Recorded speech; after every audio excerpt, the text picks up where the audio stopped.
Hello, celebrity gossip enthusiasts. I'm Us Weekly's entertainment director, Travis Cronin, and you're tuned in to Us Weekly's Hot Hollywood podcast, the podcast where we break down all of Hollywood's hottest stories. So when someone says, "Who's Brad Pitt dating?" you will know all the answers. Well, it would just be me speaking at a camera like a crazy person if I didn't have my two amazing co-hosts here. We have the birthday girl, the effervescent and amazing Gwen Flamberg. Well, thank you, Trav. I believe in a rolling birthday. I just try to celebrate all month. Why not? You really Keep it do. Spicy. At 2 years old, you look amazing. True. Guess in the comments. I'm just kidding. I dare you to. Go for it. I love playing that game. And we have the hardest working on staff, hardest working baby woman I've ever seen, deputy editor of UsMagazine.com, Sarah Huron. Hi, Trav. I have been working way too hard lately. I'm due for a vacation, which I have planned already. You did. She's been dormant for too long, everybody. It's time. Well, we have a lot of news together. We have hot to get through. We have hot new hookups. We have really tragic mothers abandoning their children stories. We have surprise proposals. What don't we have today? But let us start with our woes of the week. These are the stories plucked from the headlines that our co-host and myself just I have pearls on. We clapped our actual pearls. Wow. Clutch them. We clutched them. I couldn't even believe it. Well, pop it off. Gwen Flamberg, what story made you go whoa this week? Oh my God, you guys. It is Fashion Month. Yes, it's like forget Fashion Week. Now it's Fashion Month where there are, the international fashion weeks around the world. It all sort of comes together in one pretty little, very fashionable package. But guys, Milan served up some amazing, interesting things. Kim Kardashian curating, creative directing the Dolce & Gabbana show. Yeah, them trying to apologize for their racism and homophobia by getting a big celebrity. A lot to say about that. I just don't understand, it must have been part of the deal with the wedding. Let us dress.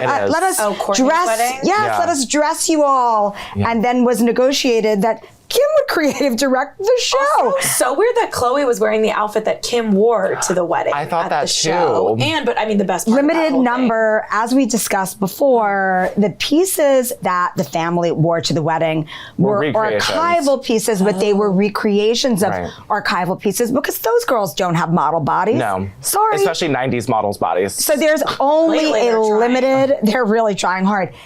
So are their plastic surgeons. But they're really, really, there are only a couple of pieces that they could fit into, and they're, really trying hard. It's true. So that's why that was a rewear. But that is not ultimately what made me go whoa this week, you guys. I know what it was going to be. I'm excited about it. Paris Fashion Week is on, and the legend who is Cher. We knew it. Closed Star of Mamma Mia too. The Balmain show. Mamma Mia too to me. Cher, who knew? Oh my Fantastic. God. Yes, an icon who was over 70. Cher is Cher. She just was wearing Balmain, which let's just discuss that before there was the Balenciaga moment, the Kardashians, Kim would wear Balmain. Yeah, of course. When Kanye had his Olivier Rousteing, whatever. Cher looked better than any Kardashian in that one piece that was super futuristic, almost like a latex material. It had knee pads, for God's sakes. Everybody was super shocked and surprised. Yes. Bravo to Balmain for the most notable moment during Paris Fashion Week, or maybe even all of Fashion Month. Bravo. I also clutched my pearls when I saw Cher closing that show. Dying. I was like, oh my God, I couldn't get my fingers onto that Slack messaging any quicker. And it was early this morning. You just wasted no time. I think I sent that last night. Oh, it was last night. I sent it actually when it happened. Live. Okay. Yes. That was an amazing moment. And Cher looks good for 30, 40, anything. Over 70, hot damn. She has combated age her whole life. Yes. But she looks so good. Yeah, and she's not as read thin as she's been. She is actually the picture of someone with Cher's body aging gracefully. So, I just, listen, I want to be Cher. I want to be Cher when I grow up. Same. I'll have what she's having. Also, talk about doctors putting in overtime. Sarah Huron, I hope yours is about an iconic diva who has had hits for the last 6 decades. Not at all, actually. Meghan King, who hasn't actually done much, let alone is iconic. By any means. However, you guys know Meghan King, formerly of the Rosses of Orange County. Of course. Yeah. She was married for 2 months to Joe Biden's nephew. Cuffy. Cuffy Owens. Cuffy. And listen, the annulment was finalized in July, but that doesn't mean we had all the answers then. We were still wondering, like, why did they get married after knowing each other for 3 weeks? What was it like having Joe Biden at your wedding? And Meghan King finally delivered. She answered an exclusive interview with Us Weekly, and I just wanted to read you some of these quotes. She said, "He gave me a crystal bowl, like with the presidential seal." Then she showed our reporter, Christina, the bowl. So she had it like on hand, ready to show in an interview. Sure. I mean, listen, that's like an Emmy. You just have that thing front and center. And Kamala Harris wrote me a note. It was weird because there was Secret Service everywhere. There were snipers. And the craziest moment for me was when my daughter, who's 5, went, "Mommy, what are all these guys doing?" And she tried to explain to her, well, that's the president. And she was like, "No, it's not," whatever. And then she said, "The wedding day was great. It was so much fun and intimate. His family's wonderful. I mean, I don't have a bad thing to say about the Bidens at all. They're so warm and normal and welcoming. It felt like family." So why did it fall apart after 2 months, you might ask? According to Meghan, who this was her 3rd marriage, claimed she didn't want to rush at all. She never even wanted to get married again. But Cuff insisted on getting married again. And she said, "I have such a big heart and I just want my partner to be happy. And I know what it's like to go into a relationship that already has a family. I have 3 kids. I did that with Jimmy because he had 4 kids when I went to that relationship. So I know what it's like to want to be a part of that unit." So just some fun little answers about the King Edmund's Owens Biden nuptials that rocked the world last year. I mean, listen, everything just happens so quickly now that who even remembers that happened? It's one of those things I like to bring up at all times. When I can bring up the fact that Meghan King was married to Cuff Owens for 2 months, I will find a chance. I like it. She was almost our first lady adjacent. She still is to me. Yeah, listen, even if you have an annulment, you were still married for an itty bitty teeny tiny piece of time. And we just love a former reality star who does anything to stay in the news here at Us Weekly. Absolutely. Queens in our eyes. She tried to get an Ultimate Girls Trip. Andy didn't get back to her in time. So hopefully season 4 rolls around and we have Meghan King, showing up at whatever at Bluestone Manor. Wow. Well, I still feel like we need more answers. I want to hear from Cuffy. Oh, always. If you would, please, can you write the book? Can you write a memoir? Please write a memoir. I will ghostwrite your memoir, Cuffy. I think you need to offer to ghostwrite it. This is my formal thing. He doesn't seem to me like a studious, he's going to sit with the old inkwell to write a novel kinds of a guy. And he wants it done in 2 weeks. Yeah, just like his marriages. Listen, that would be great. I can do it. Well, my will of the week goes to Mr. Kanye West for a couple reasons. Did you see his new Instagram avatar? Yes, it's Kris Jenner. It is Kris Jenner. Oh my gosh, I didn't see it. It did. He changed it to Kris Jenner, but it's not shady. He said, I posted Kris with thoughts of peace and respect. Let's change the narrative. He wrote on his Instagram. It is the same one that she is using for her account. But that is not the only thing that made me go well about Kanye West, is that he wore black socks with bedazzled flip-flops to the Burberry show. Now, Kanye West considers himself an arbiter of fashion. I always think he sort of looks like crap. He's wearing those same boots and sweatshirts. Sweatshirts are not really fashion to me. They are to me. Okay, they are to Sarah. But the black sweatshirts, I'm like, you're not a fashion revolutionary. Maybe he's going for an Andy Warhol thing where he wears the same thing all the time. I don't know. But bedazzled flip-flops with black socks. Such a fashion episode today. I can't really help. It's fashion month. It is. So bedazzled flip-flops usually I love, but over black socks and worn with an all-black outfit to a Burberry show, no, not my cup of tea. I know we're going to get into the news, but Khloe is one of them. But at that show, the Kim show, my favorite part of that was that she was spotted with the actor from 365 Days. Very They're not interesting. dating apparently, but that photo was very steamy. Giving her eyes, they sat next to her at the show. Like and the fact that the internet was so quick to jump on it, like everyone wants the best for Khloe, and I feel like it's true. And I ship. I ship too, and the best thing about that party, I was talking to someone who was there, and when the party was like 11 p.m., they had 150 waiters come out with closed bowls and handed everybody Dolce & Gabbana pasta. Oh, isn't that incredible? Like, be our guest. Yes. I love a little pasta in a closed bowl. Yeah, a closed bowl pasta for the entire party. I mean, I think that needs to be talked about more. I'm glad I'm bringing it some light. Well, let's start off with Khloe, guys. Let's bust into the news. Khloe, the Kardashians are back on Hulu, and it is finally the Marlene Nichols personal trainer who is carrying to term and gave birth to Tristan's baby while Khloe and Tristan, baby Theo, while Khloe and Tristan were getting their surrogate pregnant. I mean, who could imagine a worse time? Nobody, but this is what happens with Khloe and Tristan. So we are finally seeing it play out on the Kardashians on Hulu. But she sort of gagged me a little bit when she says that he proposed, had a secret proposal to her, and she said no. Khloe says, Kim said, the fact that he proposed and you never told us, I asked him months later, Kim said to Khloe. Khloe says, oh, I did it months ago. She didn't tell you. Tristan said, oh, I did it months ago. She didn't tell you. Turns out that Tristan Thompson popped the question in December 2020, but Khloe turned down because she didn't feel proud of him. She said she didn't feel proud of the relationship. She didn't want to scream it from the rooftop, so she turned him down December 2020. Good idea, Khloe. We love to see it happen. But that wasn't the only thing that the storyline was centered around Khloe. They were talking about her weight, which has gone down, down, down. And she had a show on E! Called Revenge Body, so I get that that's part of it. A book called Strong Looks Better Naked that I did read. Strong. Oh, yeah, I bet it was great. And Kim said to Khloe, she says, you look very skinny. I will say that Kendall and Khloe, not that I'm trying to out them, but Kendall and Kylie, not trying to out them, but did text me and say they were a little concerned for you because you're really skinny. I think she's a bit stressed. And I think that and Khloe interjected, the model? And they just went back and forth with this, talking about how skinny Khloe is. And I mean, they're not wrong. You know, listen, I watched the first two episodes of The Kardashians, obviously. The first episode made me cry. I cried twice. I don't know why. Something about Khloe, she really just seemed like she always is like, tries to put the positive spin on things. She's been through so much. I know it's partly her fault because why ever give this man another chance? I understand. But she really did just feel broken on a different level. And like her family really had to try to get her like excited. Not that she wasn't excited about welcoming this kid, but like it was just so dark. So sad. So sad. So I cried and I just feel like Khloe has always been the strong one and she really did break. This broke her. And the skinny stuff was just really sad and kind of depressing because, you know, they were saying in a weight of concern. And of course, Khloe was like, the model thinks I'm skinny. That's amazing. Like she was like honored. And like, I get it. But like also that's just like really dark and it was icky and it was a lot. It's like you can't control anything. So she's controlling her weight. Yeah. Vibes. There's and like working out has always been a form of stress relief for Khloe. I get it. But like she's also really tall and like she did look quite thin and just very broken and sad and like not herself on these episodes. You're right. What's so tragic is she tries to put a positive spin on everything. And I watched a few clips. I didn't watch the full episode, but she was just trying to make the best of the worst situation that could ever happen to her. Well, she always does. And this time the family had to like force her to try to do that. Like that's Khloe's MO. And this, especially the first episode, only focused Khloe and it did like more recent episodes and then or more recent months and then they're going back to like what happened before that because they wanted to kind of get it all over with, but there's still obviously she's still dealing with it.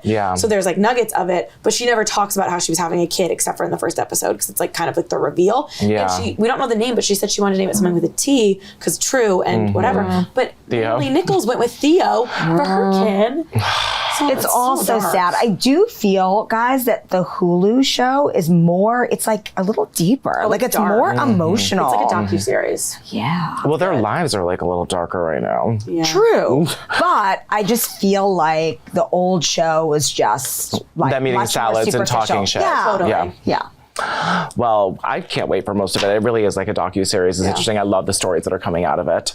Well, you know, people always ask me, is Hailey Bieber a homewrecker?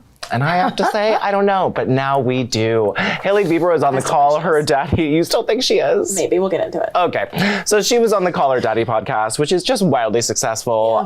Good job to them. Shout out to you. Shout out to you. On the charts. See on the charts. We're coming for you. And Alex Cooper, who's the host, talked about Hailey being labeled a homewrecker and that there was a theory that prior to her marriage to Justin Bieber, he was seeing her and Selena Gomez at the same time, and Hailey Bieber shot that down with a firm no.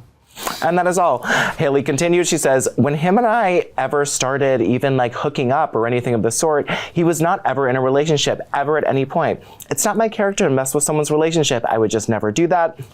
And of course, they were talking about Celegend, I like to call her, Selena Gomez, Jelena, and they dated for so long, from 2010 to 2017. And Justin Bieber was engaged to Hailey in 2018. Now, there's a little bit of an overlap in terms of this time. What do you think? Okay, so I remember this like it was yesterday when Selena Gomez and The Weeknd broke up, and all of a sudden, her and Justin Bieber were riding bikes. They were riding bikes. I remember those pictures. They looked so happy. happy, and it was like break the internet because Yeah, Selena had that been was in this cute. decade on and off, and they were back on, and it was like, whoa, what's happening? And the weekend was all like, what the hell? Like he was like, He was in upset. love with He was in Selena. love with Selena, and he had to go back to Bella for a hot minute. Yeah. So then we get to like February of that year, and Selena's at Justin's dad's wedding with her. Like it carried over into 2018, and then they break up in April, and all of a sudden in June he's engaged to Hailey, or July, and they're married in September. I don't care what you say. It's a sketchy timeline. And the thing that really made me mad, and sorry, Hailey Bieber, I'm just a Selena Gomez girly, is she said that Alex Cooper asked her, has you and Justin ever asked Selena? Because Selena fans, you know, they've gone too far. They have Absolutely. totally harassed Hailey. Well, it's not yeah, cool. The no. yelling at her at the Met Gala, the commenting like horrible things on her profile, like get a life, people, sorry. But I will say, Alex Cooper asked, have you and Justin ever asked Selena Gomez to like put out a statement or like ask her fans to chill? And she said no. And she was like, has Selena ever done that? She was like, no, if she wanted to, that'd be great, but she doesn't owe me anything. That's not true. Yeah, she did Selena has done that. that more than once. She has said a million times, I don't support women putting out other women. She's avoided using Hailey's name, I think specifically, probably to try not to feed into it even more. She's definitely addressed it to her fans. She's definitely told her fans 1,000 times to stop flooding Hailey's DMs. She can't control these people. I'm sorry. No, she can't. Totally, but you know, there is like bullying going Totally. on, and Absolutely. it's a bit out of control. However, you This know, interview is not going to help you, Hailey Bieber. nobody knows what relationships are really like. Like, we don't know if Justin and Selena if they were exclusive.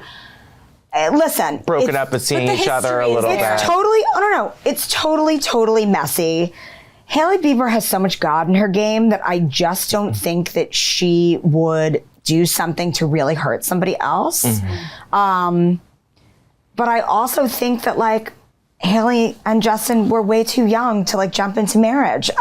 But now they're still married 4 years later, which is truly shocking. Yeah. And the other They've been through a lot too, True. a lot. Yeah, He's they like have. a lot of ups and downs. But the most shocking thing I thought actually was that all the quotes she gave about their sex lives was just too much for her I to handle. couldn't Too even much, read but it was that. call her daddy, you guys. The Call her transition daddy. was wild. It went Yeah. from all this stuff. Then they're like, you know, do you like it in the morning or at night? And then it was like, you know, it's sexy voting. And they tried to make it into like Hailey Bieber was there to promote voting. I'm like, first of all, Alex Cooper, I don't know if you vote. Sexy Second of all, voting. like, Exactly. what are we talking And about? by the way, voting? if you do vote, I don't want to know how you vote. But that was wild. That's a whole other. But what was interesting is she said that Justin and Selena and Hailey have spoken to each other Yeah. since the wedding. So I would Yeah. love to know the details of that conversation. It's another one of those things, it's like, they give us just enough. It's like, if you're going to do this, give me absolutely every detail or don't tell me anything. Well, and as she says, that's why it's like all respect. It's Yeah, all love sure. because they have all spoken. But Selena has a documentary coming out on Apple TV Plus in November, and I hope maybe we get her side It of the could story. be I feel like she never interesting. talks about Justin. She talks very vaguely about like mental health, and she also kind of implied that not about mental health. She talks very strongly about mental health, but like vaguely mentions him. Like she'll Yeah. talk about like toxic relationships. that he did it to her. yeah, like Yes. lose you, love me. Like, oh, I could cry right now. Absolutely. That song is really sweet. It's really, really sweet. Well, let's move on to a couple who is possibly together. We have been speculating about Brad Pitt's love life since his divorce from Angelina Jolie, which has been 45 years, I It's still believe. happening, I believe. Still It's happening. so 45 years contentious. going on 50 years. Now there's a $250 million lawsuit against their wine company, Miraval, and the Vineyard, and the Russian oligarch company who they sold it to.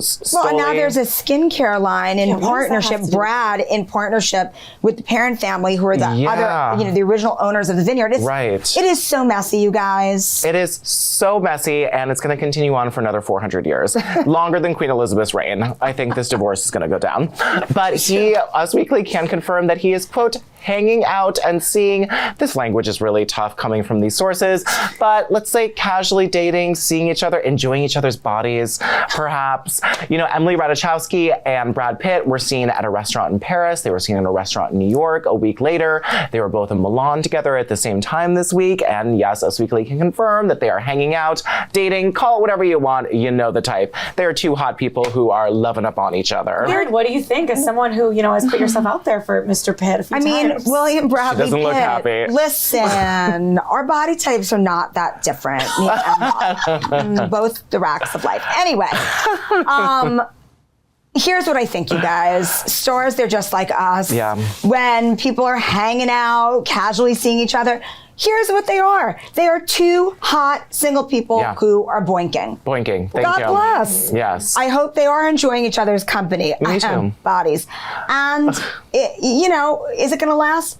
Likely not. But I'm into this story. I am too. I totally see them together. I really prefer Emrata hanging out with Brad Pitt rather than hanging out with Pete Davidson, which Yes. she might have been for a hot second. Yes, they were texting and communicating, and Brad Pitt's friend uploaded a picture of hanging out with Emily Rada. Brad Pitt was in another photo that another one of his friends posted, so they were in Milan hanging out, and as Gwen says, boinking. Milan, like they're just like classy like that. They're just like us. No, they're not. That's the point. They're not like us at all. But I do think Em Rada's like estranged ex-husband is such a loser for cheating on her, and like Screw you, Sebastian how dare McLeod. he? So like good for her for getting that revenge, but it's also so like the Leonardo DiCaprio and Gigi Hadid of it all, the Em Rada and the Brad Pitt of it all. Like I feel like these are all couples that everyone joked about potentially dating. Like when these breakups happened, and now they're real, and it's like, did we manifest this? Of course we did. Witches? Like what's happening? It is. We are hocus pocusing. I ship for now for both. What I like about it is that after Angelina Jolie, who is arguably one of the hottest people on the planet, most beautiful people, I mean, who could you go to other than Emily Ratajkowski, also one of like the hottest people on the planet? I mean, that doesn't really say a lot for the relationship. I have some ideas. Gwen Flamberg, Just saying. she is still here. She's flying to Milan right now. I'm sure they're in Paris, but I don't think we've seen the last of these two. No. But we have heard rumors that Brad is seeing some other people.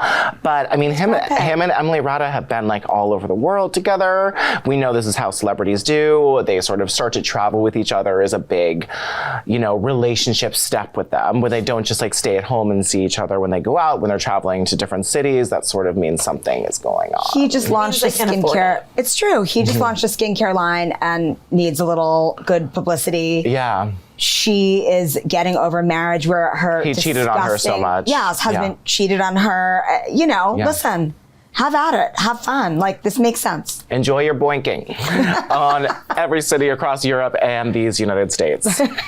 Well, let's move on to a really tragic story. The superstar of the hit Bring It On, All or Nothing, In It to Win It, starring Solange Knowles and Hayden Panettiere. You just combined two Bring It On movies, but... Oh my God. It's Bring It On, All or Nothing. Bring It On, It's All or Nothing. And I actually really do like that. Sorry, Bring It On, All or Nothing. If I wasn't wearing heels right now, I'd get up and dance and do a little Bring It On dance. Yeah, especially in Bring It On 3, which Hayden Panettiere is in. There's quite the dance. Oh, and she's crumping. So bad at crumping. Yeah, but that's a great movie, and Solange is killer. Solange is Solange. Might be the best of the Bring It On franchise. I mean, I'm absolutely the original, but the original and Hayden Panettiere's are definitely the best. I do love Bring It On too. It's a guilty pleasure that everyone hates. Oh yeah, I don't like that one. But Hayden Panettiere, I always think of her as the girl in the Bug with the tiny little Louis Vuitton Speedy who is crumping from Bring It On. But she went on Red Table Talk. It's a good place to discuss her really, really rough issues. She has a child, Kaya, with Vladimir, we call him. He is a mayor, we call him, that's his name. Klinchenko, or what is his, how do you pronounce his last name? Very Ukrainian last name. Yeah. Very Ukrainian last name. Klitschko. Oh, Klitschko. As a Ukrainian, Thank you. Vladimir Klitschko, proud of you. Super high up, respected in Ukraine, like 7 feet tall and big. I've been in the same room with him once. He is the size of a door frame. Oh, yeah. He's also wide, and she's like 4'10". Yes. But regardless, that's not what we're talking about.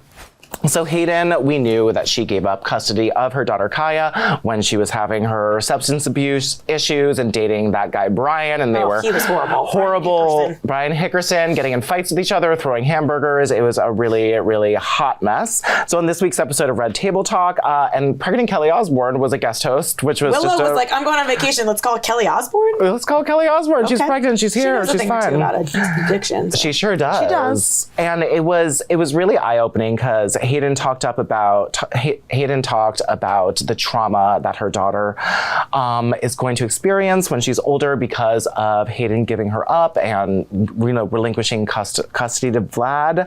And it's like, it's so sad reading these quotes. Hayden said that she went to live with her dad when she was almost 3 years old. She says, I also remember her dad calling me, telling me that Kaya is going around asking other women if she can call them mommy. My breath hitched and my heart stopped, and he was laughing. He thought it was funny, and it was horrifying to me. First of all, Vlad, so not funny. Yeah, not nice. She said he didn't get it opposed to me, who saw that as a trauma reaction. That's a cry for help. I said, immediately, can I talk to my daughter? And when I asked her about it, she went into the goo goo gaga talk, just talking talking gibberish. I've never heard her do that. It was traumas that she was experiencing, me not being around. She continued, as much as I have tried to explain to her how much she needs her mom and how it's going to rear its ugly head when she's older later and it can turn into anger, depression, sadness, but it's going to be trauma. You can explain it to someone who doesn't understand the concept or believe it until they're blue in the face. Now, she did speak about Kaya and said that she's, quote, an incredibly strong child. And obviously, the thing I was thinking about, going through this situation between Ukraine and Russia has been really scary in so many ways. I can't imagine having a child in a war-torn country. Hayden said she is a very stoic child. When she gets really hurt, you can see her try to hold it back and really be like, I'm fine, and dust it off and not want to be held. And Hayden said later in the episode that making this custody decision was, quote, very upsetting, as was this interview. I mean, what do you guys think about this quote? It's the most tragic story I've ever heard. Super, super sad. I always go back to how shockingly similar Hayden is to her Nashville character, Juliette Barnes. I mean, through those mascara tears. She's just such a little hot mess, and it makes me very, very sad. God bless that Vlad for being a single dad and a giant house of a human to a little daughter. I think that's very special, and oh God, so sad. It is special, but hopefully, based on those quotes, it sounds like maybe he's not taking seriously the potential trauma that could be happening to Kaya. And Hayden's trying to be like, this is what it's like coming from someone with mental health struggles. This is what we could be expecting, and he's kind of laughing some of it off. You know, she's still young. Laughing so to not cry, maybe? I think it's Hayden's coping mechanism, because we don't really know what he's saying or how he's acting, or like her doing it. you know. I mean, it's and maybe he's trying to, you know, make light of a dark situation. Be too heavy with Hayden, who has mental health issues. It's just, gosh, it's so sad, guys, and especially where there's a kid involved. Yeah. It's just... And he's sort of like a laughy guy. Like, I met him once, and he's like much more like his laughy. close personal friend, Travis Cronin. My close personal friend. He was jokey as you were looking up at him? Yeah, looking all the way up. I was actually on a ladder and still looking up. But he was like really laughy, like very charismatic, life of the party, and again, wide as a door frame. He has to turn to the side to like fit and everything. But Hayden also said on the podcast, or the Red Table Talk Facebook Live show, that I was going to go work on myself. I was going to get better. And when I got better, then things would change and she would come to me and I could have my time with her, but that didn't happen, she said. Sad. It's so sad. And what I don't understand is, I get that Kaya has the life in the Ukraine, so she can't, come back and live with Hayden. And Hayden's probably still working on herself, but it sort of sounds like Hayden has given up. And Hayden is seemingly doing much better now, is much more sober than she has been. She kicked Brian Hickerson to the curb. Hope he's doing terribly. But just probably in jail. Well, maybe. I mean, it's a bad time to want to live in the Ukraine, but in theory, she could go to Ukraine. Yeah. And I understand why you don't want to live there at this point in time, but maybe don't uproot Kaya and go to her. Right. Yeah. If you're listening, Hayden Panettiere. Loved your work and Remember the Titans, Nashville, Bring It On to 3. Big fan, but just I liked your curly hair and Ally McBeal. I loved you in the Ice Princess. Oh, yeah. With Mitchell Trachtenberg. Iconic. Oh, yeah. Well, we hope you get better. We hope your daughter is doing great, and we're sorry for the trauma she will experience later in life, because it is so, so sad. Well, again, I am Travis Cronin, Us Weekly's entertainment director with Graham Flamberg and Sarah Huron, and thank you for helping me spill the piping hot celebrity this week, and we will be back next week with your weekly peek into the glamour, glitter, fashion, fame of your favorite celebrities, because after all, they're just like us, with more money and depression. Yep. And we will be back next week. We'll see you then.